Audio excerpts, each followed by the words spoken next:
Section 1. You will hear a conversation about a language course. First, you have some time to look at questions 1 to 5.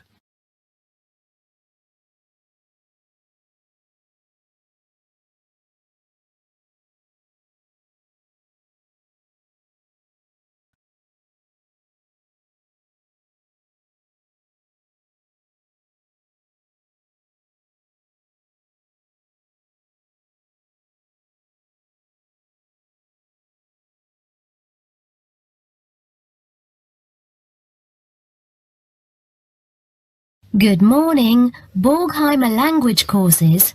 How may I help you? Oh yes, I contacted you some time ago about following a German course in Germany, and you advised me to take your placement test before we go any further. Well, I've done that now, so I'd like to go ahead with booking the course for this summer, if that's possible. Certainly, sir. You said you took the placement test. What was the result? I was placed at the O3 level. O3. Right. That's lower intermediate. Fine, Miss... Petterson. John Petterson. Could you spell that for me, please, Mr. Petterson? P-E-T-T-E-R-S-S-O-N. That's a double T and a double S. Am I right? That's right. Now, could I ask you where the course takes place? Well, we offer courses in Hamburg and Berlin. For your level, there's never a problem. There are always plenty of people for the intermediate classes. Oh dear, does that mean that there might be a lot of students in my class? I wouldn't be very happy about that. No, don't worry, Mr. Petterson. The maximum class size is 12, but I've never known there to be more than 9 or 10 in a class. It could even be 5 or 6. Good. Actually, I'd prefer to study in Berlin. And how long is the course? 3 weeks, 5 hours a day. 2 hours only on Saturday. Sundays free. I see. And what about accommodation? There you have a choice, Mr. Petterson. You can either stay with a German family who are used to having such guests, or you can stay on the university campus, or we can book you into a nearby bed and breakfast. Is there a big difference in price? Not really. Staying with the family works out the cheapest, and the bed and breakfast is a bit more money. Staying on the university campus comes somewhere between the two price-wise, but Berlin is not too expensive anyway. Which do you recommend? Well, if you want to practice your German and be part of a German family, I would recommend staying with a family. Our families are all hand-picked, and we've never had any sort of complaint. Yes, I'll probably do that then. What are the dates of the course? The first summer course starts on the 1st of June in Hamburg and a week later in Berlin, which is what would concern you as you have chosen the Berlin course. That's the 8th of June. The next course would begin on the 2nd of July and then... The 2nd of July course would be perfect for me. Can you put me down for it now? Certainly, Mr. Petterson. Can I have your address, please? 26 Mayfield Drive, Orpington, Kent. I'm afraid I can't remember the postal code. Don't worry, Mr. Petterson. I'll check on it. Before you hear the rest of the conversation, you have some time to look at questions 6 to 10.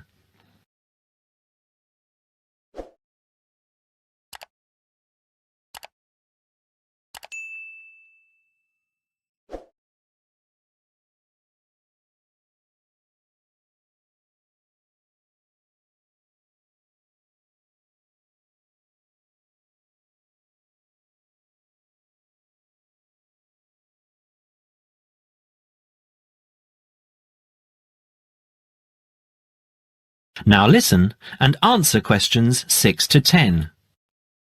There are a couple of other things I'd like to ask. Certainly.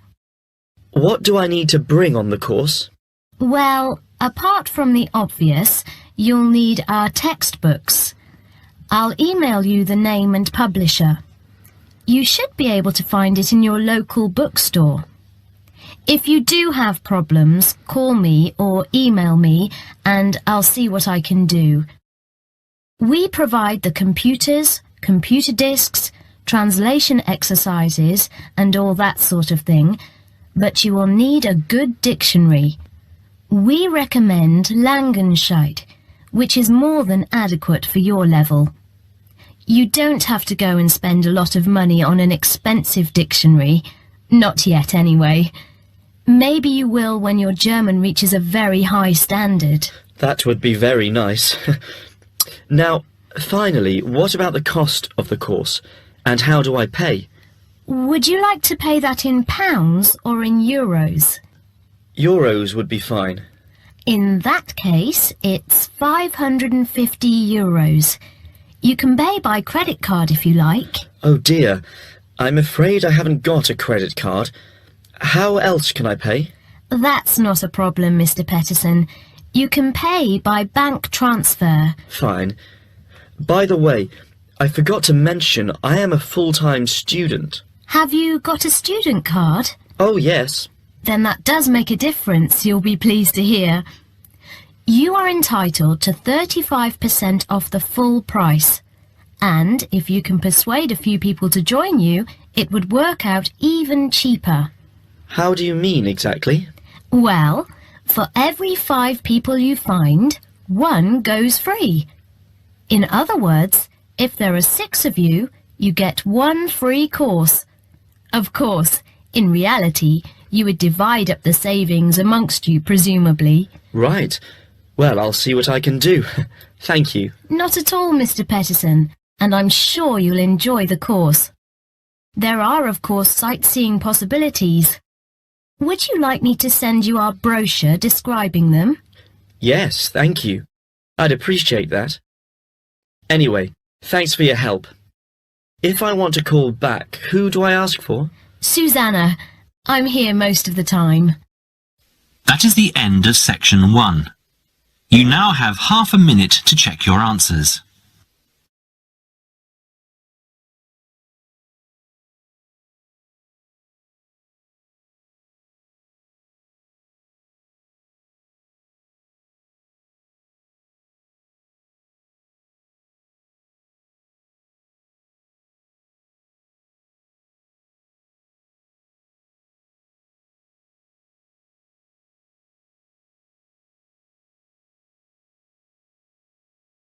Now turn to section 2. Section 2. You will now hear a radio talk on agricultural regulations. First, you have some time to look at questions 11 to 15.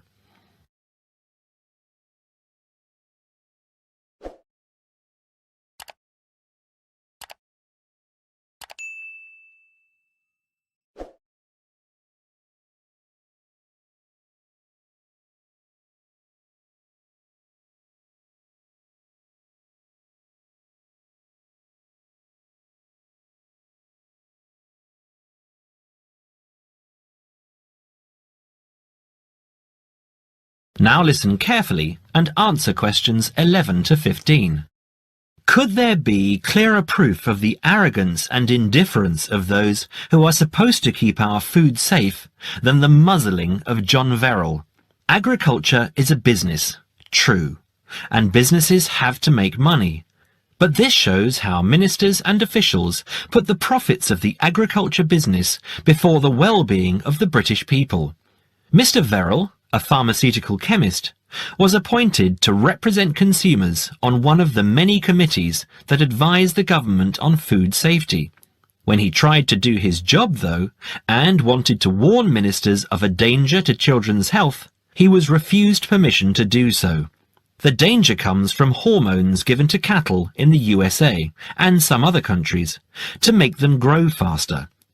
They speed up the animal's development to maturity, thus making meat production more profitable. There have, however, long been fears that the hormones have horrendous effects on the people who eat them, causing diseases as serious as cancer. Once these hormones were used on British cattle too, but over 20 years ago they were banned in Europe for being too dangerous. Indeed, so concerned is the European Union that it banned imports of hormone-fed beef years ago, much to the fury of the US government, which wants to sell it all over the world.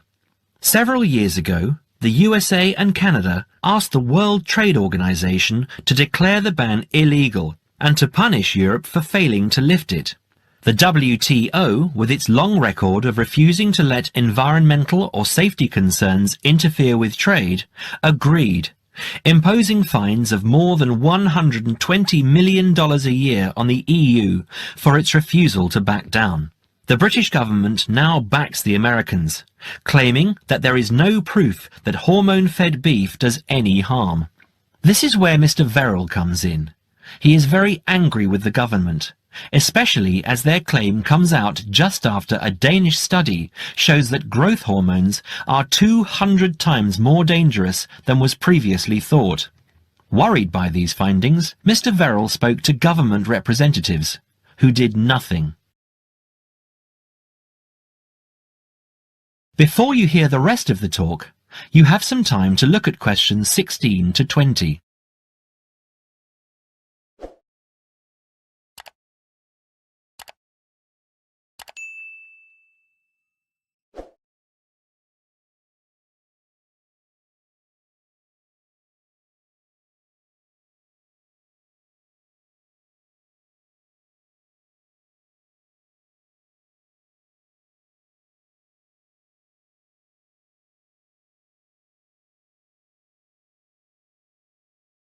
Now listen and answer questions 16 to 20.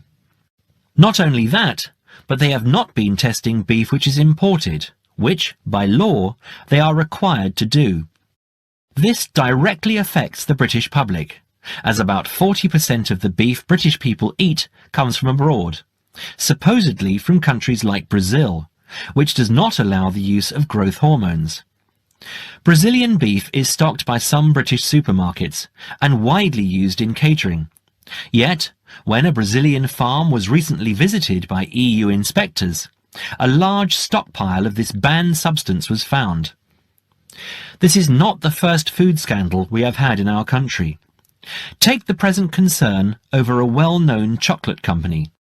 Several months ago, the company found out that its sweets were contaminated with a rare form of salmonella, but they did nothing about it, leaving their sweets in the shops to be bought by the unsuspecting public. It was not until 5 months later, when several children had suffered food poisoning, that the chocolate bars were removed from the shelves. It makes you wonder how many other dangerous foods have been allowed onto our plates. That is the end of section 2. You now have half a minute to check your answers.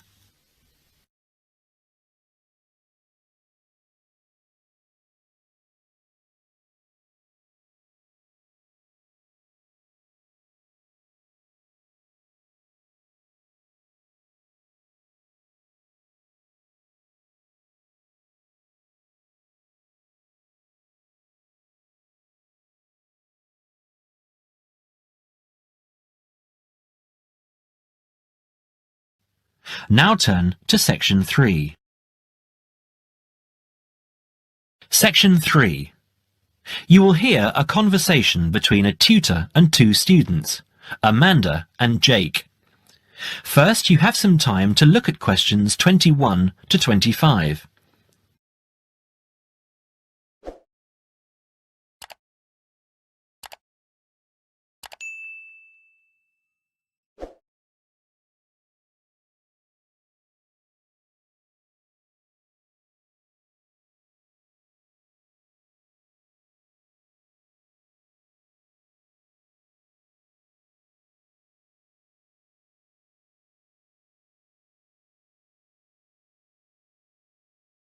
Now listen carefully and answer questions 21 to 25.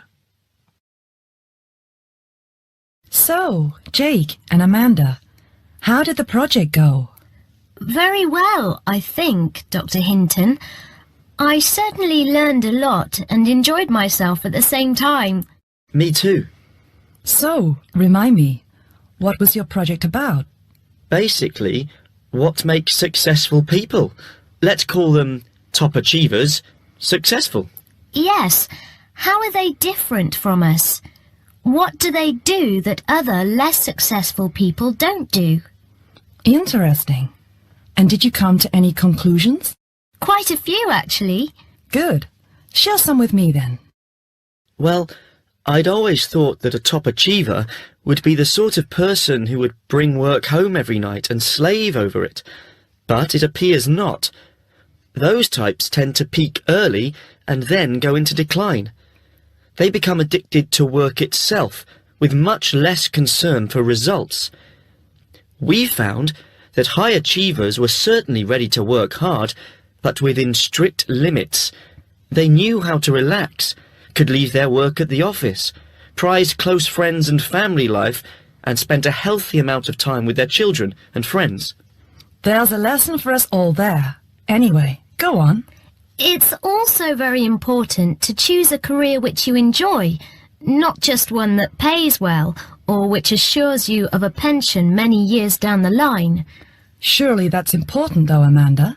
Yes, I agree, but being happy in your work is far more important than anything else. Top achievers spend over 2/3 of their working hours on doing work they truly prefer, and only 1/3 on disliked chores. They want internal satisfaction, not just external rewards such as pay rises and promotions. Before you hear the rest of the conversation, you have some time to look at questions 26 to 30.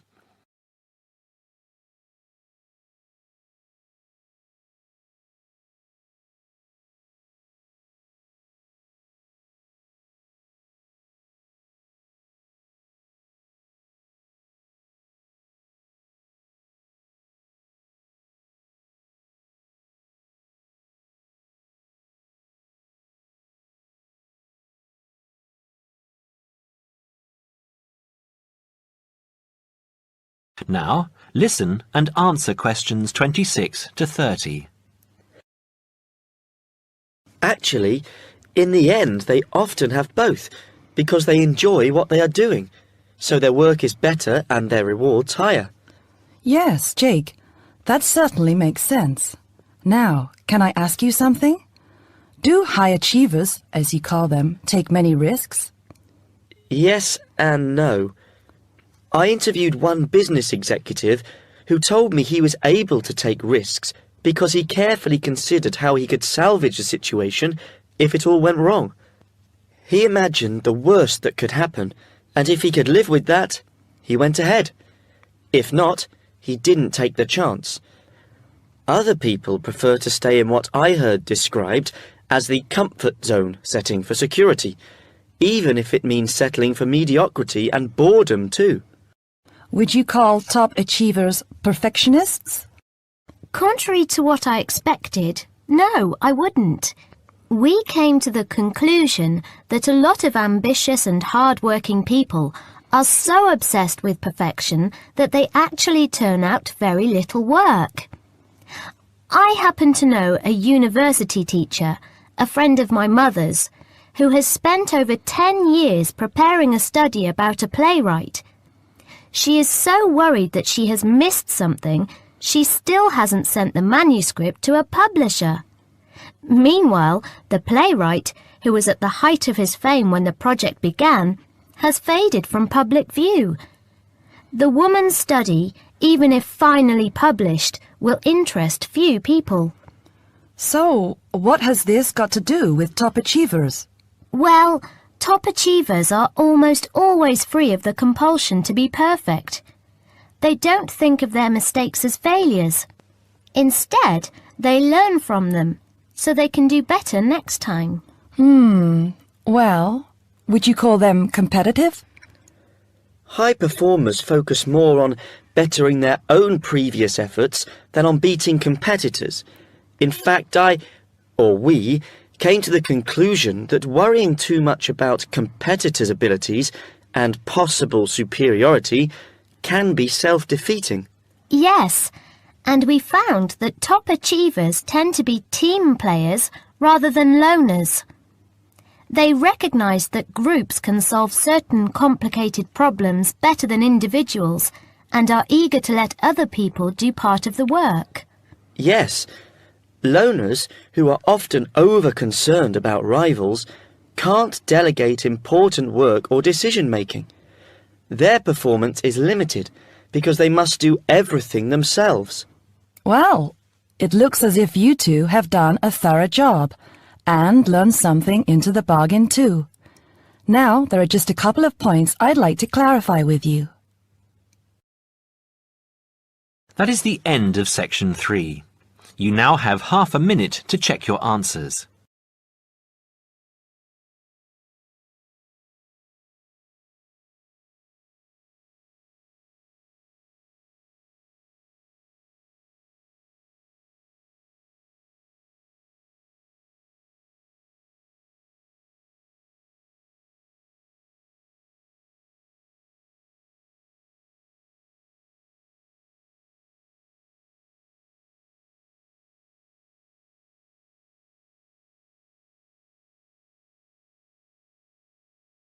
Section 4.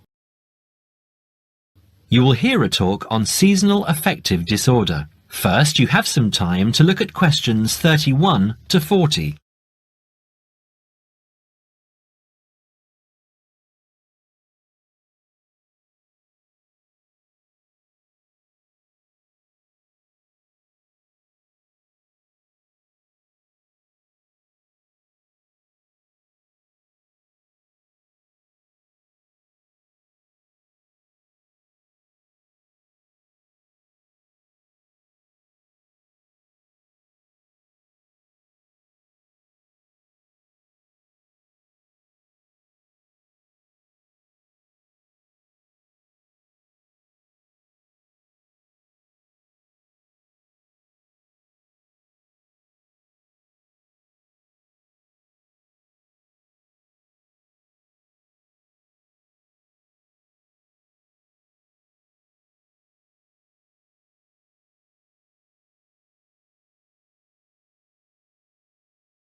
Now listen carefully and answer questions 31 to 40. In the past few years, a new condition has been identified and given a name, SAD, short for Seasonal Affective Disorder. This is now recognized as a distinct kind of clinical depression, where people become depressed at the onset of winter, accompanied by a craving for sweet things, causing weight gain. Each spring and summer would then bring on almost maniacal highs and feelings of boundless energy and happiness.